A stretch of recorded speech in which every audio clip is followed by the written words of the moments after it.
Begin lying on your back in Shavasana. Bring your awareness to your breath. Notice how your belly expands as you breathe in and falls as you breathe out.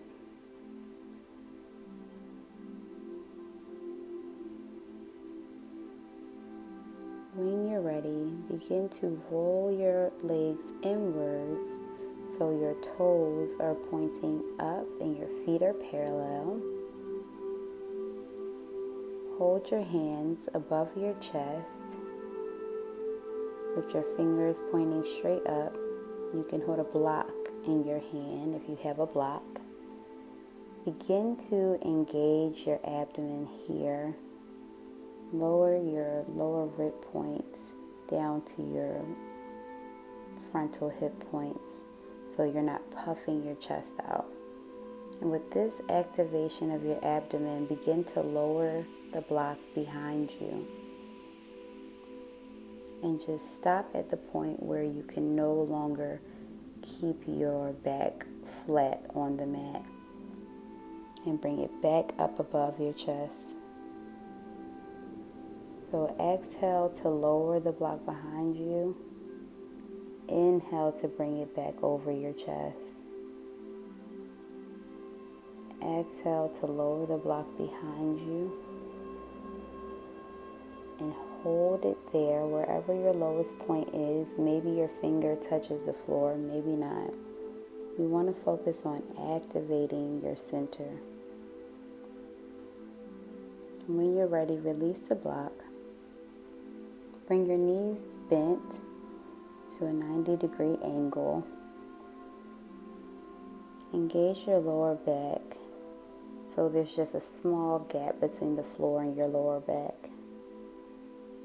And gently alternate tapping one foot down on the mat at a time. You can hold your hands above your chest, or for more of a challenge, you can hold them behind you. And if that's not enough for you, you can alternate the opposite arm with the opposite leg. So gently tapping down your right foot and left arm and your left foot and right arm. And remember to scoop your belly in, keep your lower back grounded, and engage your abdomen here. It's a great exercise to engage those lower ab muscles that are hard to get a touch of. Hug your knees in and roll over to your side and come into tabletop. Bring your hands, your wrists beneath your shoulders, your knees beneath your hips. Engage your abdomen and extend your right foot out, just hip level. You can just lift your leg up, or you can add the opposite arm.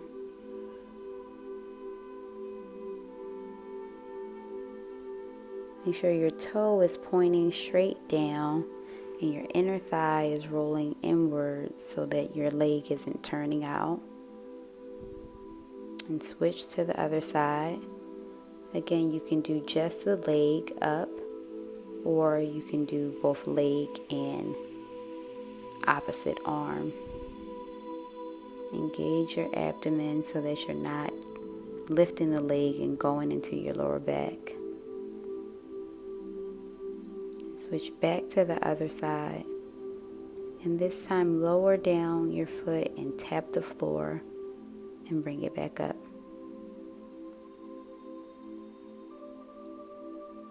And curl in and bring it back out. Bring your knee to elbow. Extend your leg back out. Knee to elbow and hold and extend it back out. Breathe here and lower both your leg and arm down.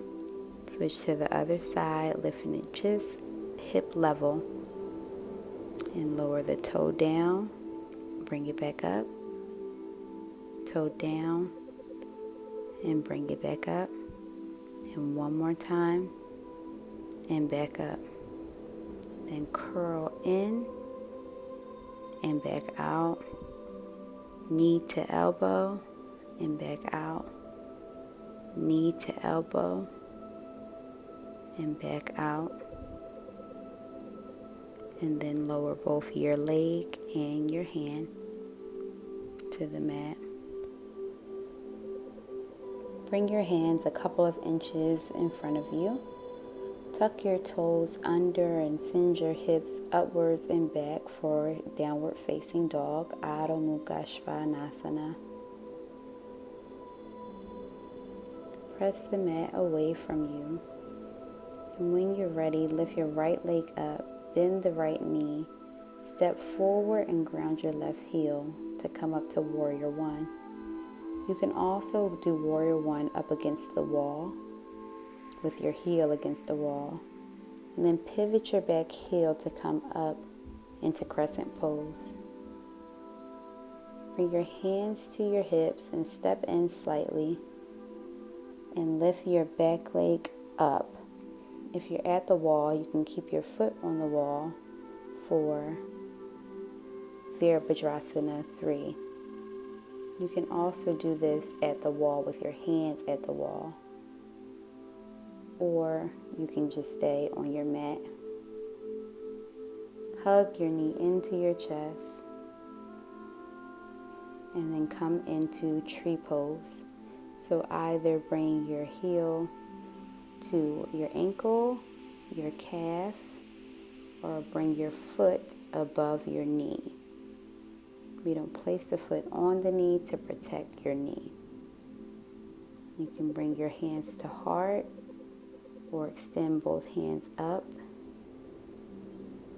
with your hands together or apart. Release your foot. Exhale down into your forward fold.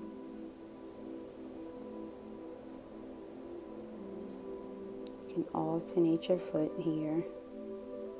Just pedal the foot out. Inhale, come forward with your chest. Exhale, bend your knees, step back into plank. Come forward, lower down, chaturanga. Inhale, upward facing dog. Exhale, push your hips upwards and back to downward facing dog. Extend your left leg up behind you.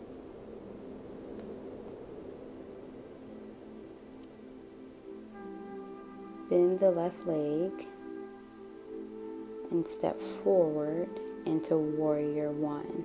Once again, you can do this on the wall or stay at your mat.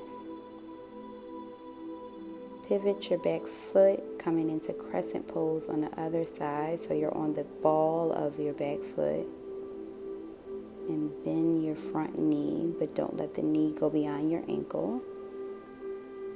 Place your hands on your hips, step in a few inches, come forward with your chest, and extend your back leg out for Virabhadrasana 3. You can keep your hands on your hips, have your hands on the wall, or your foot on the wall, or extend your hands out. Without placing your foot on the floor, come forward with your chest and hug the knee into your chest. Come into tree pose on the opposite side with the foot either on your ankle, your calf, or again on your thigh. If you have the foot on the thigh, be sure to press your foot into the thigh and your thigh into your foot. You can have your hands in whatever position feels good for you today. Release the foot. Inhale, reach your arms up. Exhale to fold back to Uttanasana. Inhale, come forward with your chest. Exhale to fold, bend your knees, step back into plank pose. Come down into chaturanga. Inhale, upward facing dog. Exhale, lower your knees and push your hips back into child's pose. Swing your hips around So your legs are in front of you, and your hands behind your thighs, and slowly roll down onto the mat. Extend your legs out, coming back into Shavasana. You can either stay here for an extended Shavasana, or if you are ready, you can roll over onto your side and push yourself up to come into a seated position. Bring your hands to heart. May we be at peace. May our hearts stay open to the internal love that's always available to us. May we forgive ourselves and others for our humanity.